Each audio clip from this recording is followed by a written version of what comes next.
Hey, welcome everybody to Spotlight by Livermore Live Music. We are your hosts today. I'm Rob Allen. I'm Kevin Snyder. We're here with our special guest, Nick Selchow. We'll get back to Nick in just a minute, but first something really important. So it's up in heaven. St. Peter comes out on Monday morning. He's got his clipboard and he's going to check the new people into heaven. And there's 3 people waiting in line to come in. So St. Peter signals to the first person and the guy walks up. St. Peter says, "Welcome to heaven. Everything's fine. We've got all your information here. I just need to check a couple things to make sure we get you settled into heaven in the right place. So I need you to confirm for me, how much money did you make in the last calendar year and what was your job?" The guy says, "Well, I made $180,000 last year and I was a doctor." St. Peter says, "That sounds just great. Absolutely. Head on into the pearly gates, turn left, go down about a block. You find where all the doctors are." He signals the next person comes up. It's a woman. And he says, "Again, I need to just confirm, how much money did you make last calendar year? What was your job?" She said, "Well, I made $240,000 last year. I was a lawyer." St. Peter says, "That's right. That's perfect. Head on in, turn right, find all the lawyers." Third guy walks up. St. Peter says, "So I need to know, how much money did you make last year?" Guy says, $6,000. St. Peter says, "What instrument did you play?" Ba-dum-bum. Okay, thank you. So we are coming to you from the incredible studio of Livermore's own Advanced Creative Company. We're going to do a radio show every episode. We're going to have a special guest that's part of Livermore's incredible live music scene. So over the months, we're going to have live music performers. We're going to have band members. We're going to talk to people who run the venues here in Livermore and other special guests. A little bit about Livermore Live Music. We're a relatively new organization that supports and encourages live music throughout the Livermore area. We have one of our main activities is to run a website called livermorelivemusic.com. Clever, no? Yeah. Thank you. And if you ever want to know who's playing where, when, get on Livermore Live Music. If you haven't checked it out, definitely go give it a look. It's kind of a long URL, but check it out, livermorelivemusic.com. A lot of information there. If you like live music and you want to know who's playing where, that's the place to go. We do depend a lot on word of mouth to spread the word about live music in Livermore and about the website. So if you like what you see, definitely let your friends know about it, post about it, and share. Another new activity of Livermore Live Music is this podcast, this radio show that we're going to do on a regular basis. It's called Spotlight. As I mentioned, we're going to bring in a special guest every time and talk to the people who make live music in Livermore and make it special. Our special guest today is Nick Selchow. Now, before we get started talking to Nick, we happen to know that he's been known over the years to take just a small sip or two of some of Scotland's finest products, and we happen to have some of that with us today.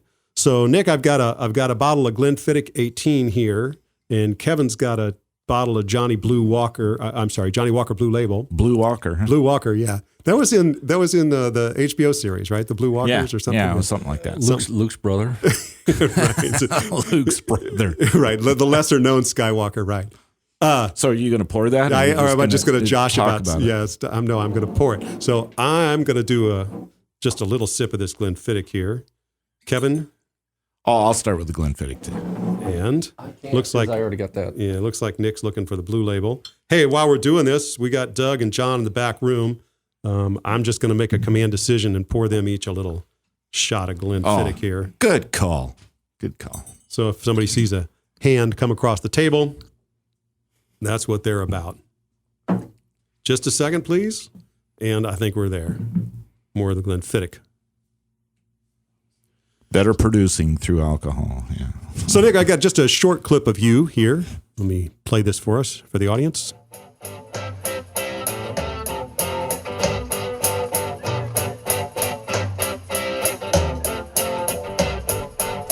I saw you flash a smile that seemed to me to say you wanted so much more than casual conversation. I swear I caught a look before you turned away. Now I don't see the point resisting your temptation. Did you come on to me? Will I come on to you? If you come on to me, will I come on to you?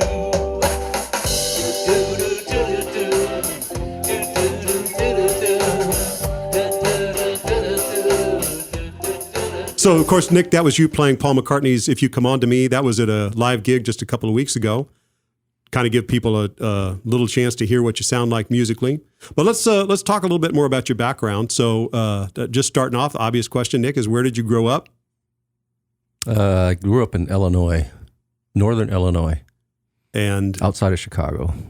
And how old were you when you moved from there to? Well, how old were you when you came to California? Which time? Well, The first time. First time. Yeah, I was 1.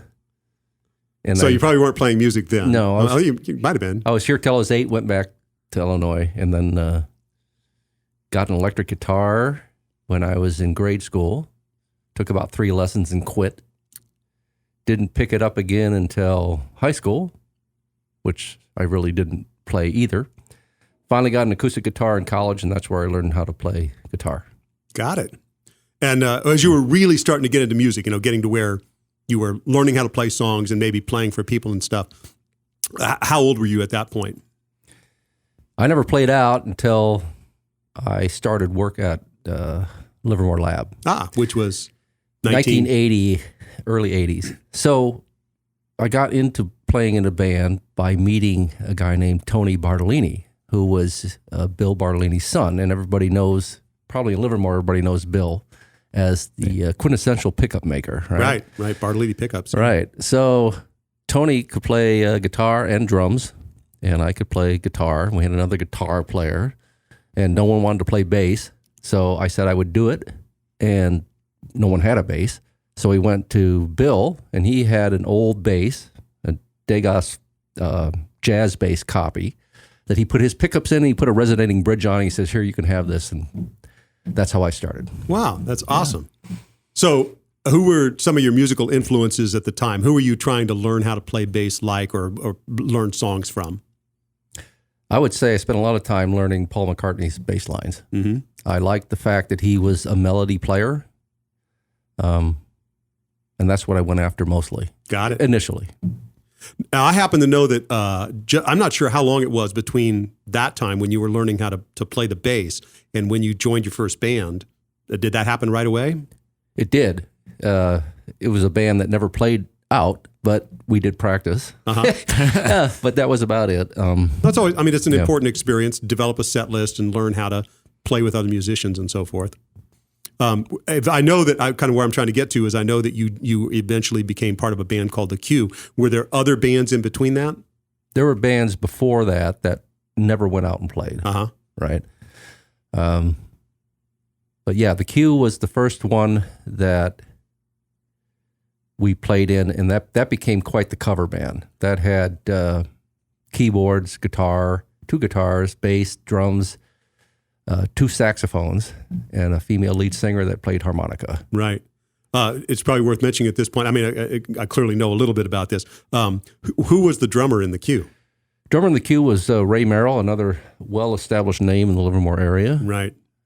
So played with him for a number of years there in that band. So just to anticipate this, we'll get Ray in here some other time, but Ray now is the drummer with Bacchus Brothers. And he also is Steele and Dan and Dan, other bands that he does a lot of recording work for a lot of different people. Right. He also plays with the Peppermints, so he's just incredibly diverse. He's a busy guy. Yeah, and a hell of a drummer. But back to you. And the reason I kind of wanted to get at The Q was because you were in on the live music scene in Livermore very early on. I mean, that was in 1981 or 82 was the first time I saw you play with The Q at a place called the Red Baron. It's not here in Livermore anymore, but it used to be out where Beebs is now. And so you were playing live music at a bar in Livermore in, what was that, 1982? Yeah, the early 80s, and Red Baron was the place to go. It was the highest paying. In fact, I'm not sure the wages have gone up since then. They're about the same. So it was interesting that particular band in the early 80s, there was a lot of electronica music. So a lot of bass lines were using keyboards. And a 4-string bass just wasn't cutting it for me, which is what I had. I had the jazz Degas, right? And so I went on a search looking for a 5-string. I called up Carvin, and they laughed at me and said, we don't make anything like that. Really? Yeah, they didn't.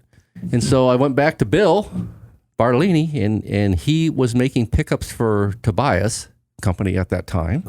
And he contacted Mike Tobias, and I got my Tobias 5-string from him at a incredibly good discount. Which you still play. And I still play that That's bass a to nice this bass. day. Very nice bass. So then now I could play the electronic music and hit most of the low notes that were needed. That's super cool. I did not know that. Any particular band experiences from either just playing with the Q or playing at the Red Baron in particular that spring to mind as either the oddest or the most fun or the weirdest things that ever happened to you in a band? Oh yeah, there's a couple. Really at the Green Lantern in Hayward.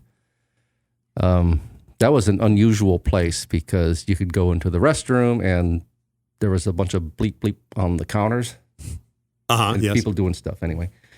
There was people dancing on the floor. I remember this one woman cut her hand and was spraying blood all over the band and everybody else. So that was an interesting time. Other than that, most of the gigs were pretty straightforward, especially the Red Baron. What I really liked about it was you could play 2 nights in a row and leave your equipment there. So you didn't have to pack in and out. Yeah.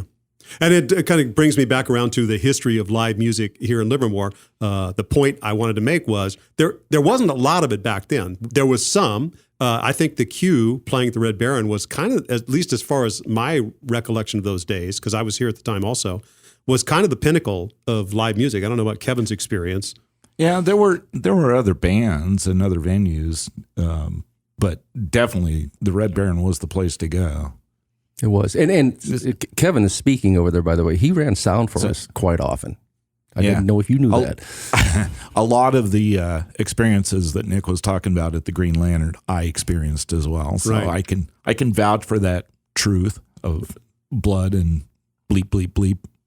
All those good things, yeah. All the good things. Yeah. So there was some live music in Livermore back in those days, but it was a little bit hit or miss. Again, to me, the one reliable thing was the Q. I think they had other bands at the Red Baron, but it was going out to the Red Baron on the weekends to see live music. There were other cowboy bars and the VE club that would have live music sometimes, but you never knew if they were going to have it and what the band was going to be or what the quality of the music was going to be. So that was a while back. I have to interrupt at this point because we're a certain amount into the broadcast and say, so Siri kept calling me Shirley. And it was making me really mad. And I said, Siri, stop calling me Shirley. But then I remembered I'd left my phone in airplane mode. I don't get it. Yeah, I kind of think that's what Rob was going for with that. I do. I get that a lot. I don't get it. I'm sure that there's 2 or 3 people out there so send me an email, info@livermorelivemusic.com, and let me know if you got that joke or not. I mean, I'm going to keep telling those jokes. Okay. Okay, but if you send an email, Rob will explain it to you. Exactly right. So after the Q, what else went on with you in terms of music in your life and in Livermore? Yeah, so I don't know. Some of that's pretty foggy. I played in several original bands, nothing that amounted to much, and then I signed up. An interesting thing is I signed up with Germhead, which became a pretty good cover and originals band and played for quite a few years. I got into that band because the 2 main players there, they had a drummer who was not very good, but he broke his arm, and they had me come do a gig on drums.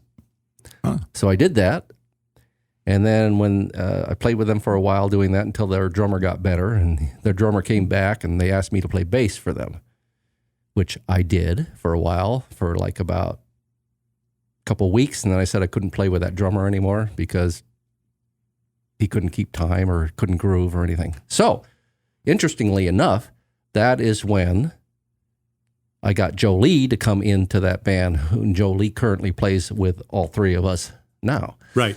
So, Germhead had Joe and I and the other 2 guys in it, and we did that for a number of years.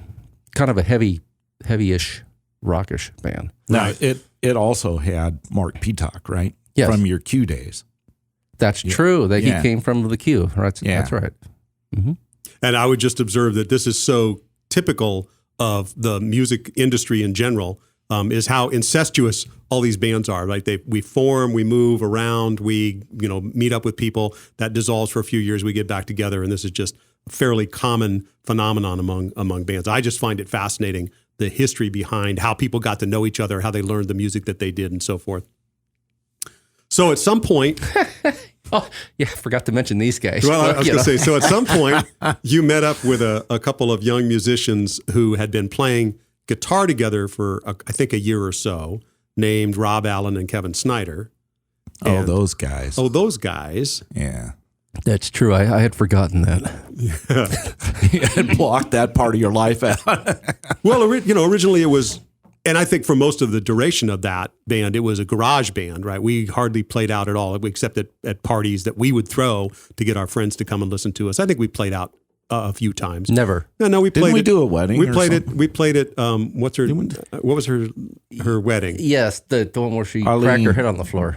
Well, That not was somebody not- else. not- But yeah. It wasn't Oh. the bride. But That thing about her cracking her head on the floor, I remember that to this day. I mean, we were up there playing, and it was a good gig, and there was lots of people dancing. It was a wedding reception, and that one young woman had a lot to drink. Oh, and it was in the it barn was at the barn. Yeah. here in Livermore, so concrete floor, and she was spinning around and having a good old time. But all of a sudden, I looked away, and I heard this thump like a pumpkin hitting the ground, and it was her. That was her head. I thought surely she was going to be hurt bad, but she popped right up, started dancing again. Impressive. Yeah, it was. Yeah. If you're out there, by the way, send me an email, info@livermore.livemusic.com. Tell us how you're doing. So we played for a long time in Roswell's Emporium. Right. And I think I eventually left that group because we didn't gig. Yeah. That's how I Yeah, recall that's how I it. remember it. Right. And it's unfortunate too, because we were not that bad. Yeah, we could have, but we didn't. And, Yeah. that's just the way that it goes. That's water under the bridge. And right at some there. point after that, you actually ended up leaving California again. That's true. Now, I don't know. Did you go back to Germhead? Were you playing with other bands after Roswell's Emporium before you headed to the East Coast? I mean, I remember those things happening in fairly quick order. Yeah, no, well, yeah. So Germhead was after Roswell's Emporium. Yeah. Ah, okay. And it was then after that you ended up going back to the East Coast. And Yeah. you were there for a while. A couple of years only. Right. And did you play in a band or play music at all back then? No music out there. Right. And so then came back and got together with you guys at a party that you guys threw somewhere. Right. And we started playing together again. And then we got into K&R, doing kind of acoustic, easy listening stuff. Right. K&R, by the way, was Kevin, Nick, and Rob, because that's how clever we were at naming bands. We needed a name.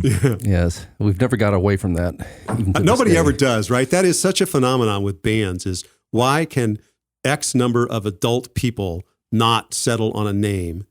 And you can take literally a year to figure it out. Eventually, you have a gig, you have to call yourself something. So somebody comes up with it, and there you are. And then everybody hates it, for years after that. I don't know.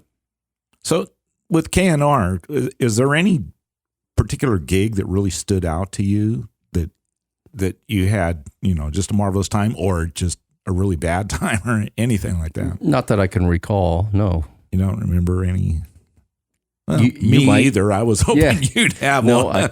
So the big thing about K&R is it was something to do, and it was kind of fun, and I like the guys I play with, right? But then we got good old Joe to come in to K&R. He started kind of playing. He had a plus J on there and K&R J. And so finally Joe's really with us full time. And that's why we have our new name, Kinetic NRJ. Right. And I'm enjoying the band a lot. Right. Well, it was, this is supposed to be about you, but I'll make it about me.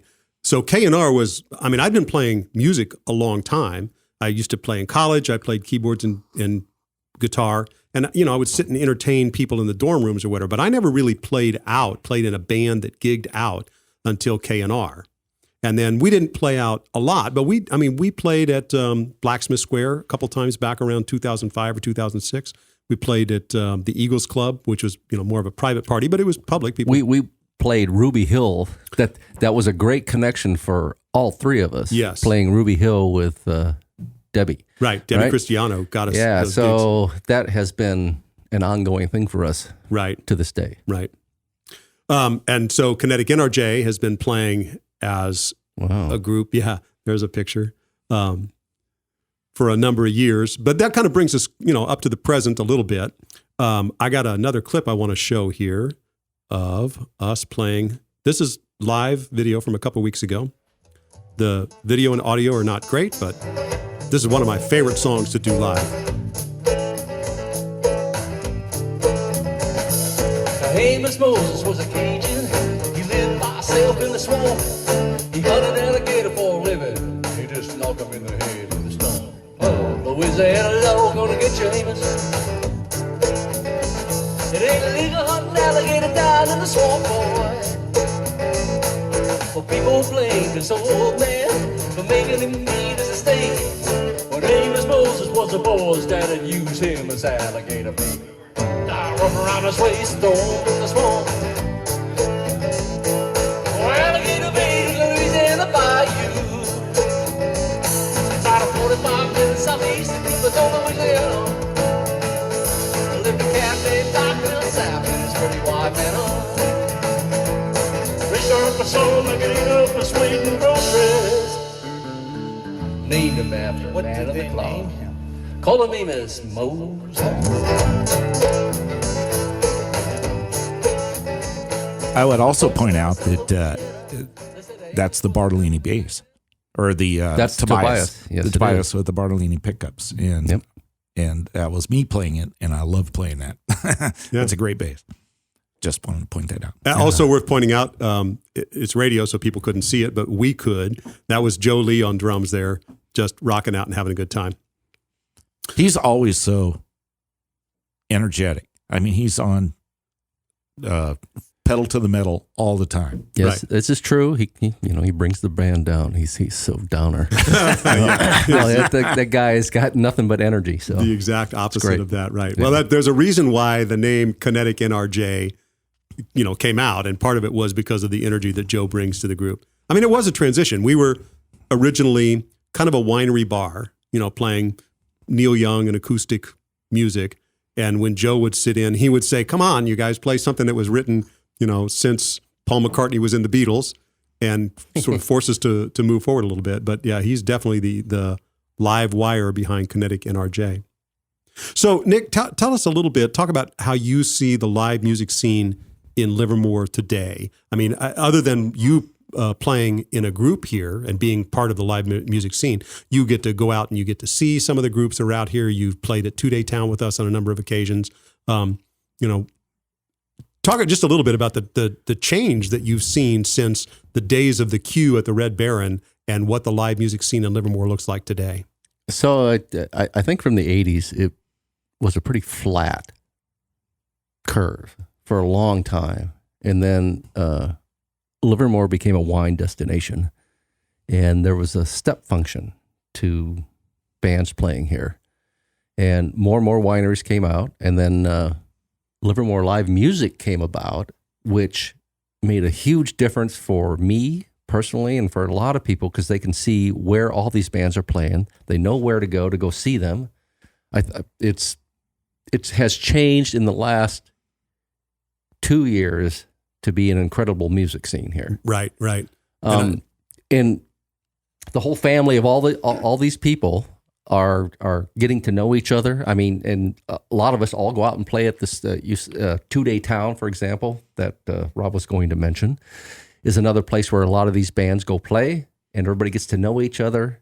People play with other people. It's just a great musical it's a big environment. Jam. It is. It's great. It's a big jam. But it's a great way to trade influences with each other and, kind of create I don't want to call it a Livermore sound, but I actually think there is a Livermore sound on average across all of the fantastic bands that play here. There's some commonality in kind of the way we approach music. This is definitely not Seattle and it's not Austin.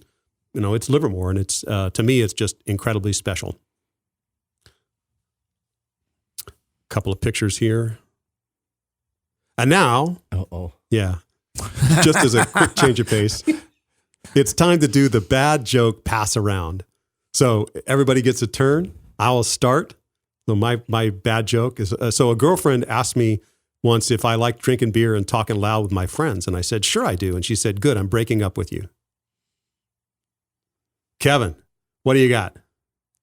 Do I get to read one from the You can read one from the list, or you can just come up with one on your own. That's the game.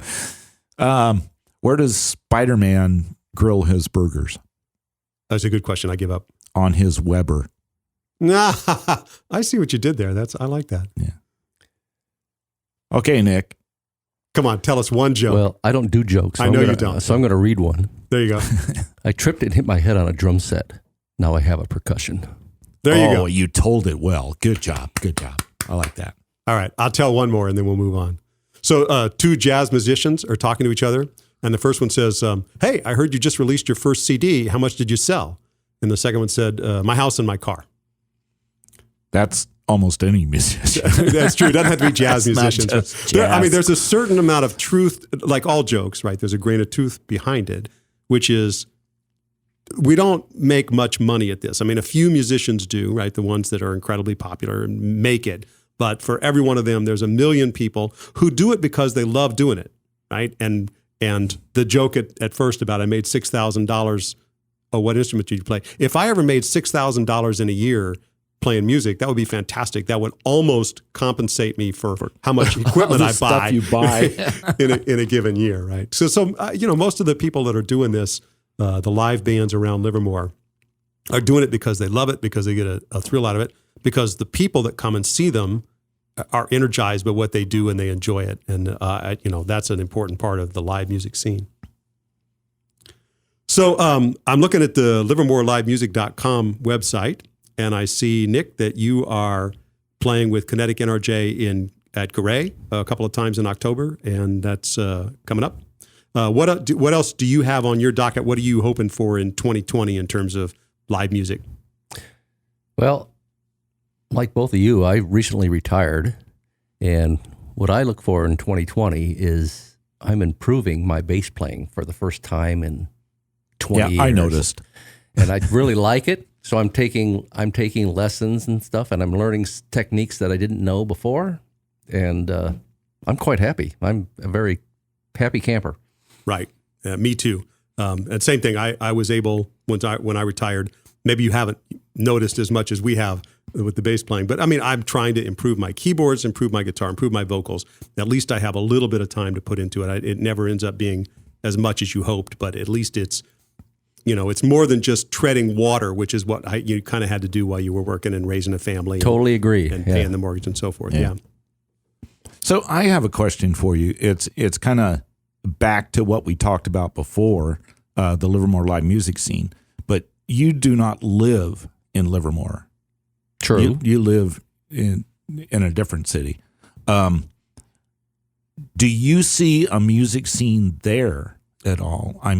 Is there anything even starting to come together like here in Livermore?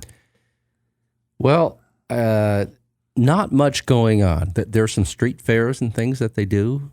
They're I'm in Castro Valley. There's street fairs and things. Mm-hmm. But however, Livermore live music could branch out. There's multiple wineries in the Castro Valley area, and some in really nice locations that some do have music already. Right. I think we should start getting some of the Livermore bands moving that way. It's not far to go, and just expand the influence.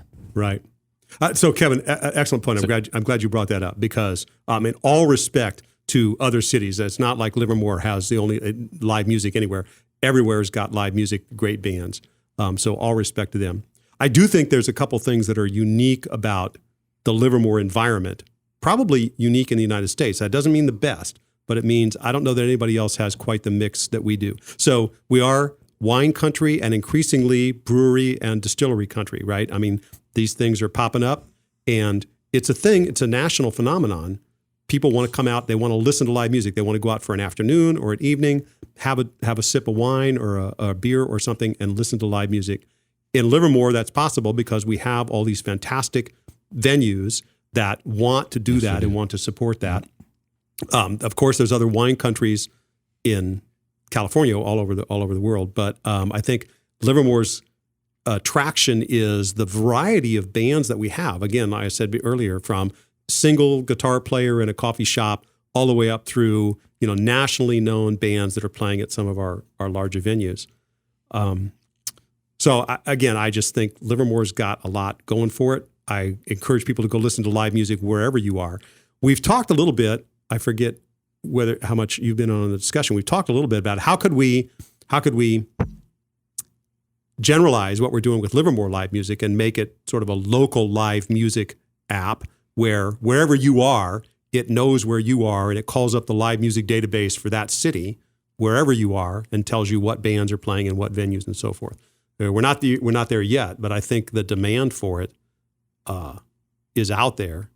It's hard because you have to keep the data up to date, and somebody who knows the bands and knows the venues has to do that to make it right. But I'm hoping that over time there's a way to do it, because Livermore certainly needs it, but I think there's a lot of places around the country that could use it, around the world maybe. I think that's a great idea. So that's one of the future goals. Yeah, there you go. So Nick, I'll give you one more chance. Anything else that you want to comment on, both about your history, about music, about Livermore live music, or just how this environment was coming in and talking to us today? Well, I really like this environment. I'm ready to come here and drink some of his beer. He's got some good in the back refrigerator. Yeah, we can't thank Advanced Creative enough. Absolutely. John and Doug for putting this together. Yeah, applause for that. Fantastic facility here and helping us do this. Just wonderful. So with that, I think we're done. We're going to bring you another episode in the near future. Again, Livermore Live Music is nonprofit, non-ads. It's all word of mouth. We're just people who are enthusiastic about live music in general, live music in Livermore in particular. So if you liked the podcast, tell people about it. If you like live music in Livermore, tell people about it. Go out and see live bands whenever you get a chance. We really appreciate you listening, and we'll see you next time.